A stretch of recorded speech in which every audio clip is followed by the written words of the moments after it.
On this prequel episode, we've got our follow-up poll for The Rescuers. We're learning about Studio Ghibli and previewing Howl's Moving Castle.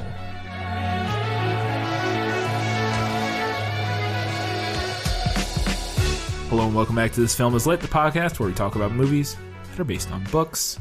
It's a prequel episode, which means we have a bunch of stuff to get to, but it won't take very long because it's all very short things, relatively speaking.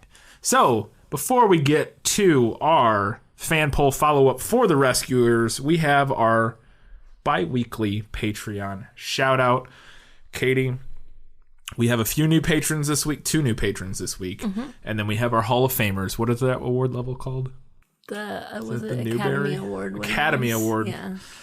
The $2 level is the Newbery, and the $5 level is the Hugo? Yes. I think that's correct. So, for our new patrons, we have 2 this week. Sorry, 3. We do have 3.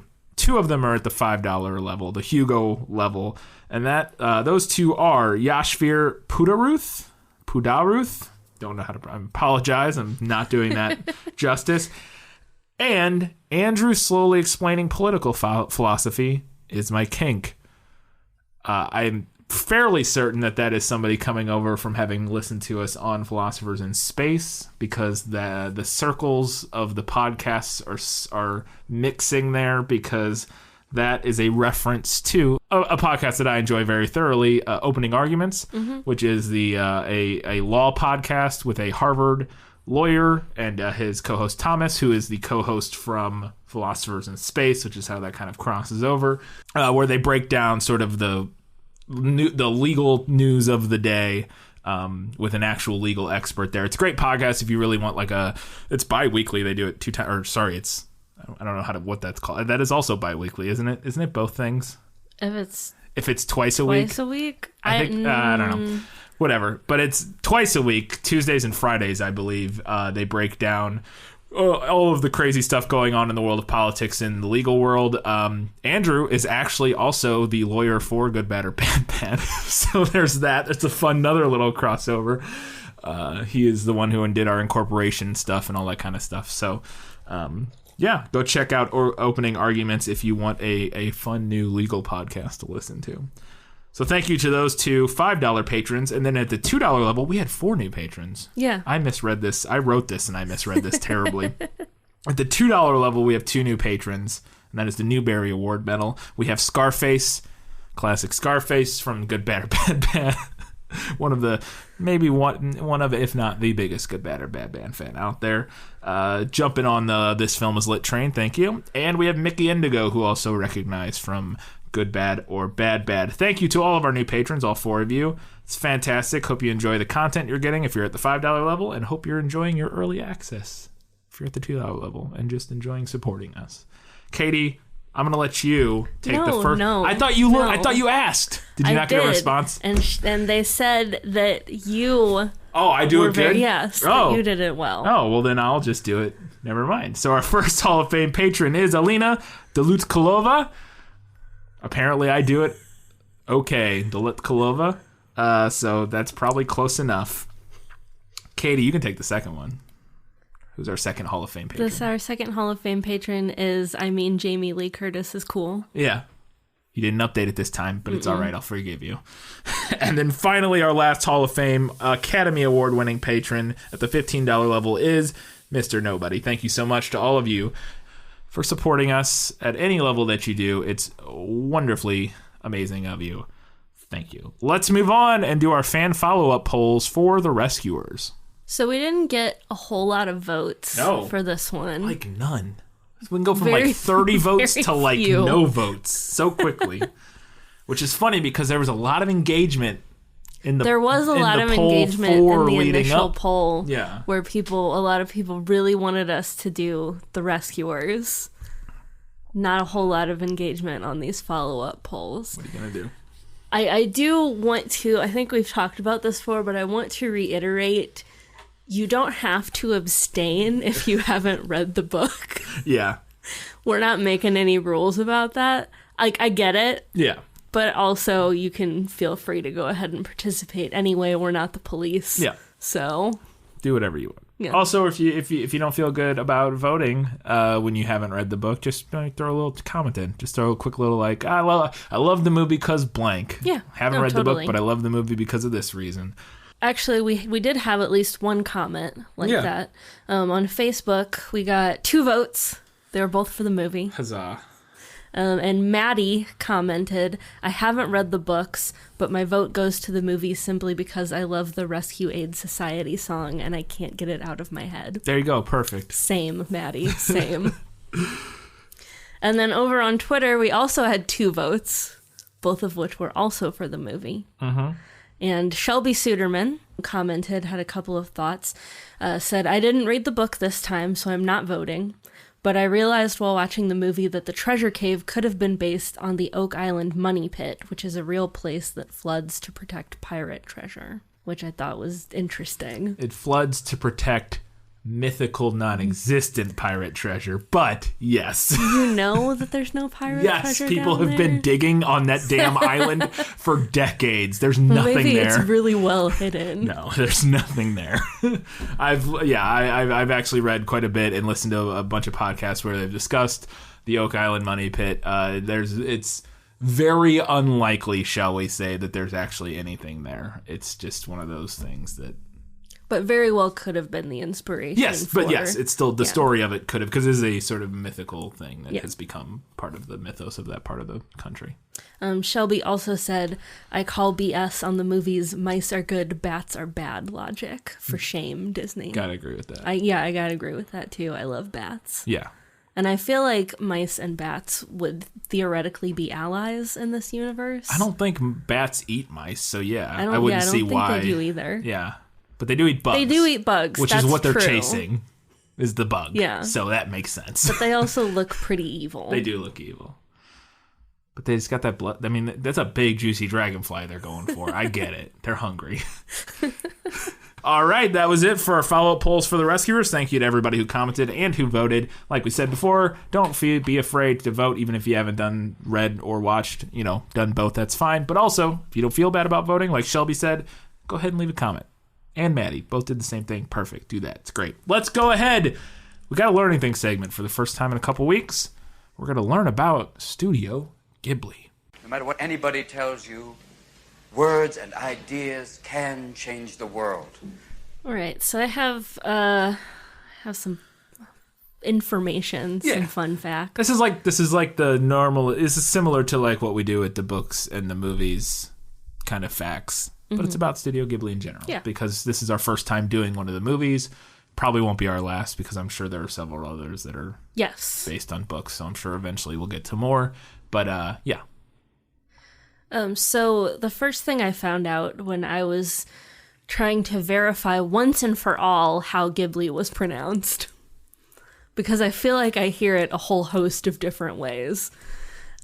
So the name Ghibli was given by Miyazaki, and it comes from the Italian noun Ghibli, which is based on the Libyan Arabic name for the hot desert wind in that country. Huh. Yeah. So the idea, it's kind of like a symbolic thing, I guess. The idea was that the studio would blow a new wind through the anime industry.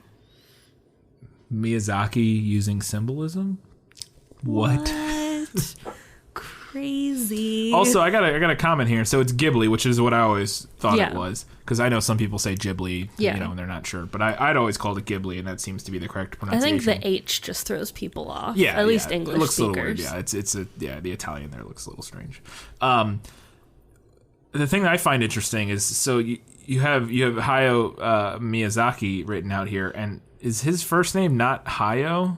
Is it Hayao? Hayao?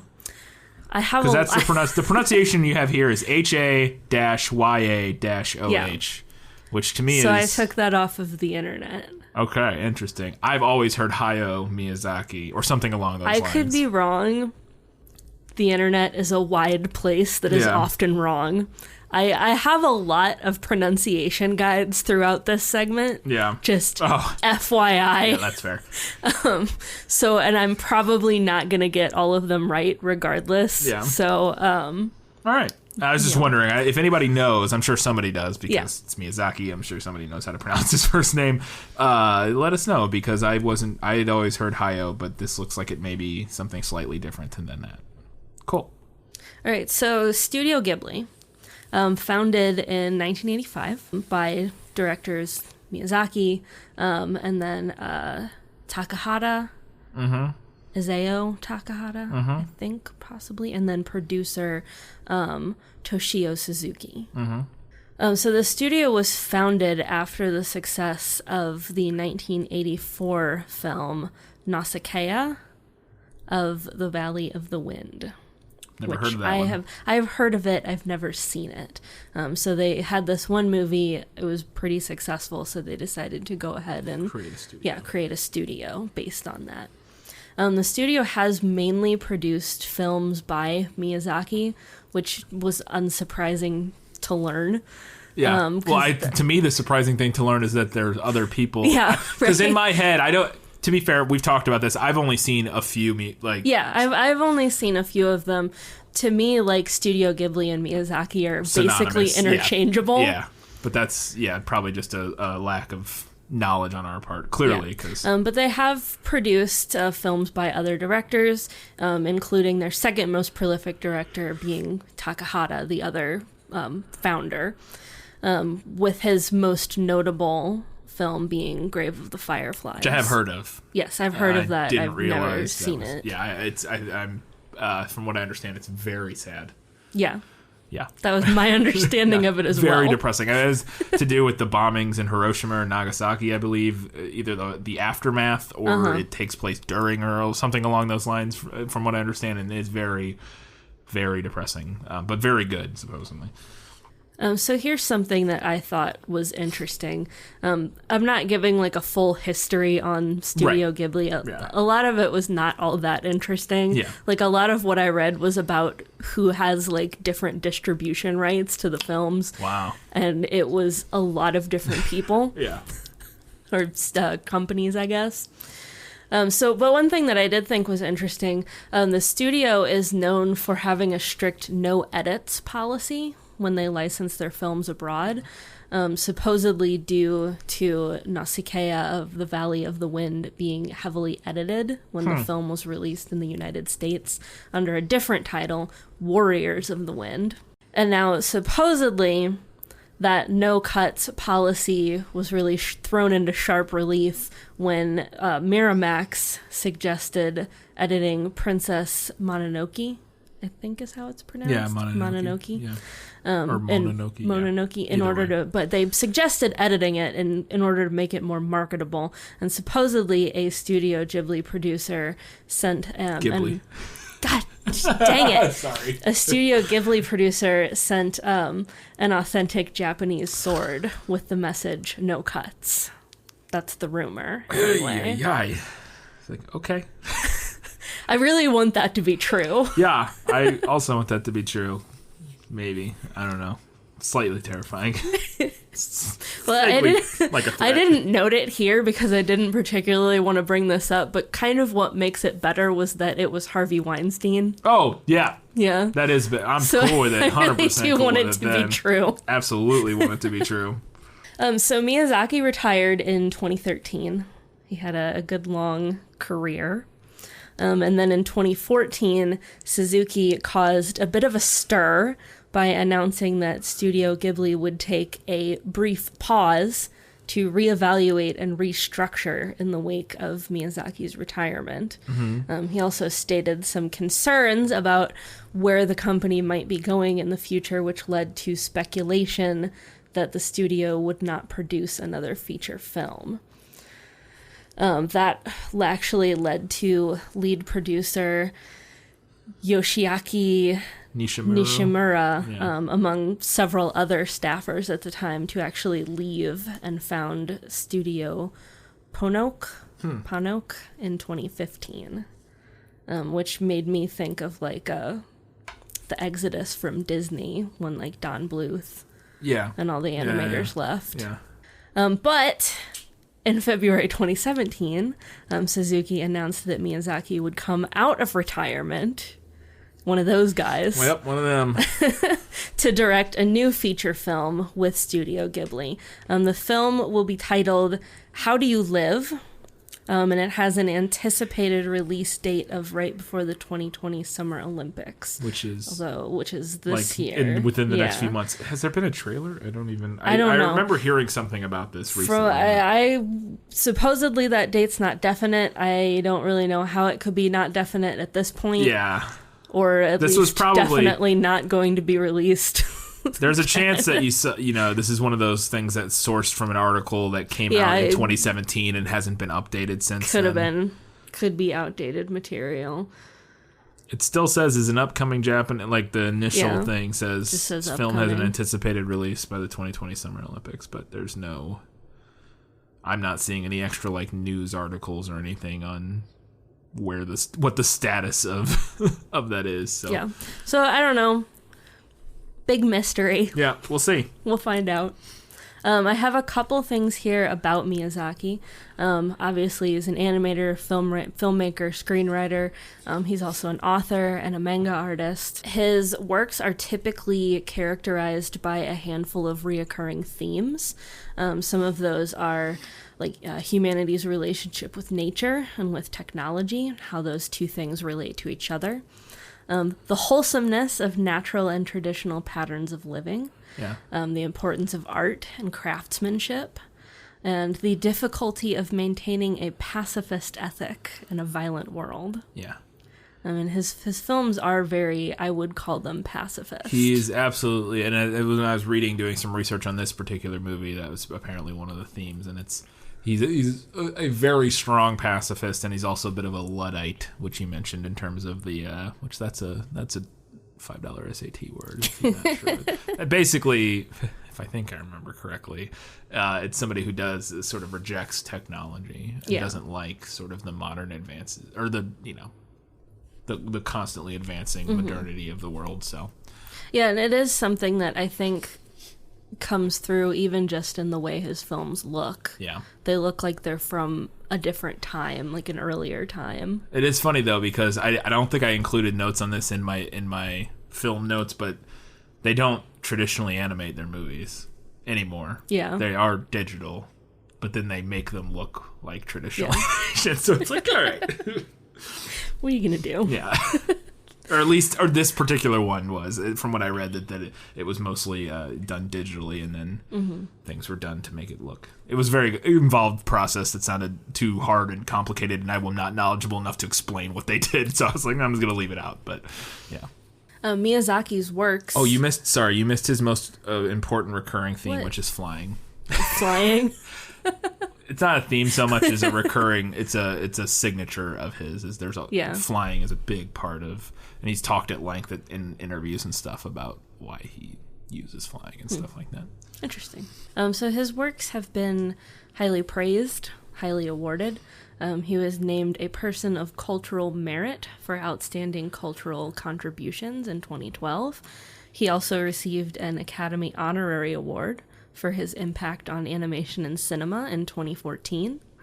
And in 2002, Roger Ebert suggested that Miyazaki may be the best animation filmmaker in history, which seems like pretty high praise.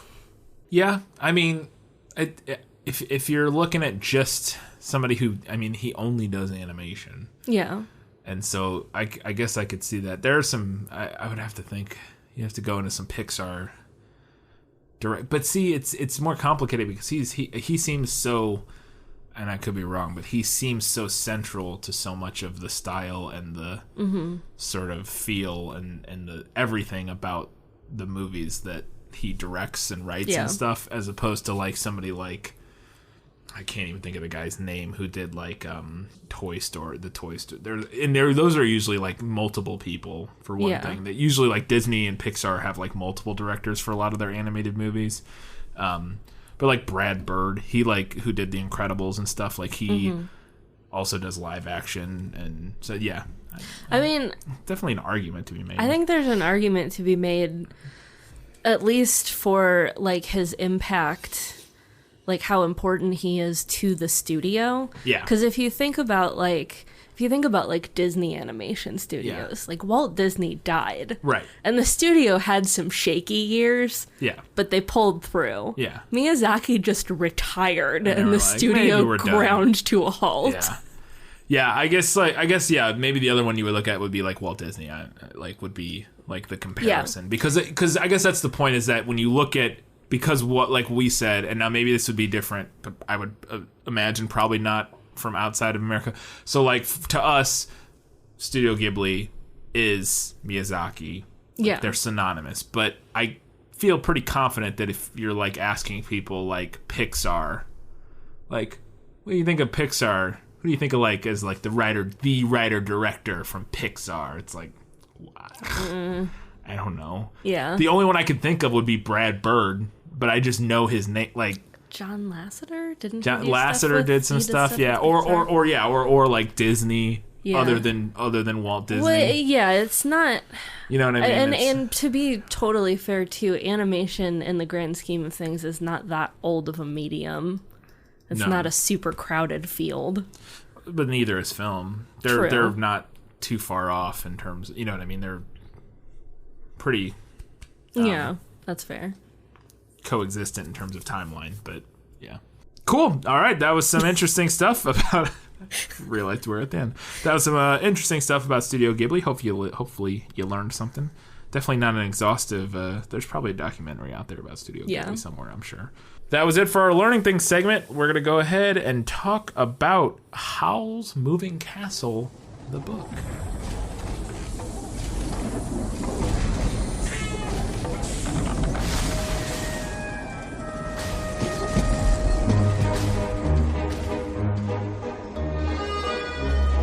From master filmmaker Hayao Miyazaki, the director of the Academy Award-winning Spirited Away.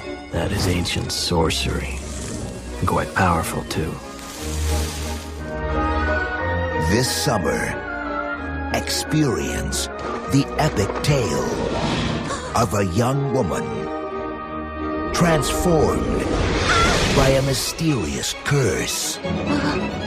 That's really me, isn't it? So Howl's Moving Castle is a fantasy novel by British author Diana Wynne Jones, first published in 1986. It is actually the first novel in a series, which I didn't know. The series also includes Castle in the Air and House of Many Ways. It's kind of a spaced out series. First book, 1986. The third book wasn't published till 2008. Howl's Moving Castle, though when it was published, it was the runner-up for the annual Boston Globe Horn Book Award, and it was also named one of that year's ALA Notable Books for Children. It also won the Phoenix Award 20 years later as a way to recognize its rise from relative obscurity. Oh, but that's because the movie was made. Maybe. Definitely. You said it came out in 86. The movie was made in 2004, so yeah, that's why that yeah. So supposedly Jones got the idea for the book from a boy in a school that she was visiting, who asked her to write a book titled The Moving Castle. And that kind of kicked off the idea for her. Howl's Moving Castle explores several themes. Some of those include destiny, youth, courage, and love. It also has quite a few other literary references in it. The poet John Donne is alluded to and quoted several times.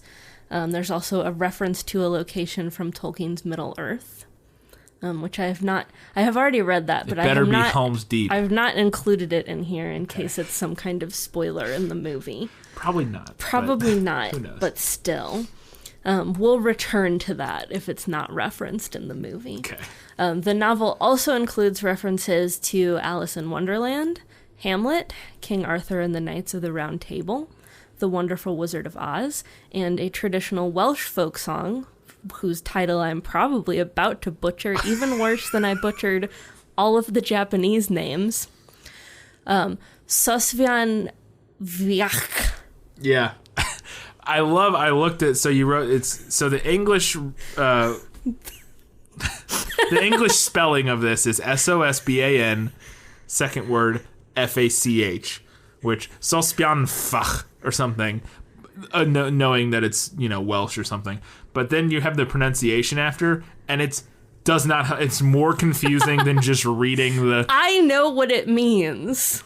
Okay. I know what it means. There's 3 Ks in the second word. I was trying to indicate to myself that it was a guttural sound at the end. That's what I figured. It's just, I just like looking at it, I was like, huh? Because it's SOS-BVAN and then VACKKK. It's like, all right. Yeah. No, I know what you're saying. I think you probably did pretty good. I think I did okay. I had to listen to a recording of it to try to figure out how it was pronounced. Yeah. It was a delightful tune, by the way. Sounds like it. I can only imagine. With a title like that, it must be very beautiful. All right, that's going to do it for our book facts. Let's go ahead and talk about Howl's Moving Castle, the movie. An enchanted moving castle. This is a magic house. And the one wizard powerful enough to set her free. This charm will guarantee your safe return. Walt Disney Studios presents a Studio Ghibli production of a Hayao Miyazaki film. Hold on. This June, journey to amazing new worlds. Find me in the future! Aboard Howl's Moving Castle. Howl's Moving Castle is a 2004 film written and directed by Hayao Miyazaki, who we've already learned a little bit about over the course of this podcast. The Japanese voice cast features, and I'm going to butcher these 2 names, but I'm going to try. You didn't write out pronunciations Nope, like I did. Because I think I can just do it. Chiko Baisho and Takuya Kimura, something along those lines. Takua Kimura, probably closer to the first name. The American dub features Gene Simmons, not that one. The British actress, probably best known from Spartacus, Great Expectations, and Guys and Dolls. Gene with a J. J-E-A-N, Not yeah, a G. not G-E-N-E. Other Gene Simmons. Emily Mortimer, Lauren Bacall, and Christian Bale. Originally, film was to be directed not by Miyazaki. It was going to be Mamoru Hosoda, but he quit the project after Studio Ghibli execs vetoed like a bunch of his concept ideas. They were like, no. I would love to know, because we've already had this spoiled, that there are a lot of differences between the book and the movie. When I was doing my research for these facts, I could not find out that these are wildly different, apparently. Yeah. That this is a very loosely... Don't know any specifics yet. No. But we've had at least that spoiled. But I would actually love to know if his ideas were closer to the book. It's possible. And they were like, nah. Who knows? All right. Thus begins now the IMDb trivia, so take these next few ones with a grain of salt. Christian Bale apparently agreed to play literally any role in Howl's Moving Castle after he saw Spirited Away. But he didn't expect to play the titular role because he is Howl in Howl's Moving Castle. Speaking of Christian Bale, the movie actually features a moment with Christian Bale's distinct Batman voice, his growl, which he would later use in Batman Begins in 2005. He was in the process of preparing to play Batman when he recorded this movie, and so he snuck in a little bit of the Batman. Well, I'm Batman. I am Howl. Yeah. I'm Howl. Yeah. I don't know. Apparently, maybe. According to this IMDb fact, we'll find out when we watch because we will be watching. We'll be on the lookout for that. And finally, the film was nominated for Best Animated Feature at the 2006 Academy Awards, but it did not win. But it did win another 14 awards and was nominated for 19 more on top of that. So a very decorated film, and I believe it was number 144 in that ballpark. I believe it was 144 on the IMDb Top 250.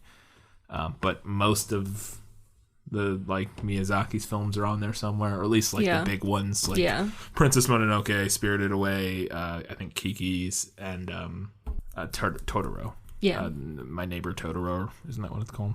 I think it's My Neighbor Totoro. Is that based on a book? I don't believe so, but I could be wrong. I would like to see that one at some point. Yeah. Maybe Spirited Away will be. We'll have to reread it and rewatch it. That would be nice. Maybe if we ever meet Christian Bale, we can ask him to explain Spirited Away to you. Yeah, apparently he loved it. Well, here's the thing. Everybody loves it. It's like the most popular Miyazaki film, probably. And most beloved. It's up there. So I'm sure most people could explain it to me. I just need to rewatch it. That's it. So, thank you for joining us for this prequel episode, where we come in 30 minutes. Perfect. That's a perfect prequel episode. We nailed it. We crushed it this time. Well done. Come back in 1 week's time, where we will be watching and then talking about Howl's Moving Castle. We're renting it from our local library because it's not... You can buy it and rent it on streaming places. I believe in all of my readings about distribution rights, I believe in America they are available through HBO Max. Yes, which is we don't have. We have HBO Go. We have normal HBO. Whatever the difference is there. But yeah, it will be coming to Netflix everywhere else in the world. Everywhere else. Netflix really teased me this week. I had so many people. I saw that like 3 different people share how excited they were about without having clearly read the article, which is one of those. This is one of those teachable moments. Read the freaking article. Don't just share something because you read the headline. No, I saw it and I was like, and then I was like, oh, yeah. I saw somebody share it and I was like, oh, interesting. And I clicked on it to read the story mainly because I wanted to know when it was going to be out. And then I got like into the second paragraph and it's like everywhere other than North America. And I was like, yeah. No, I clicked on it too because we have done that before where we have predicted something coming to a streaming service where it gets there like a couple weeks after we do an episode about it. So if you're not listening to us in America, you can put this on the England. Back. Or no, it was maybe I don't remember exactly. It was North America and somewhere else that wasn't getting it.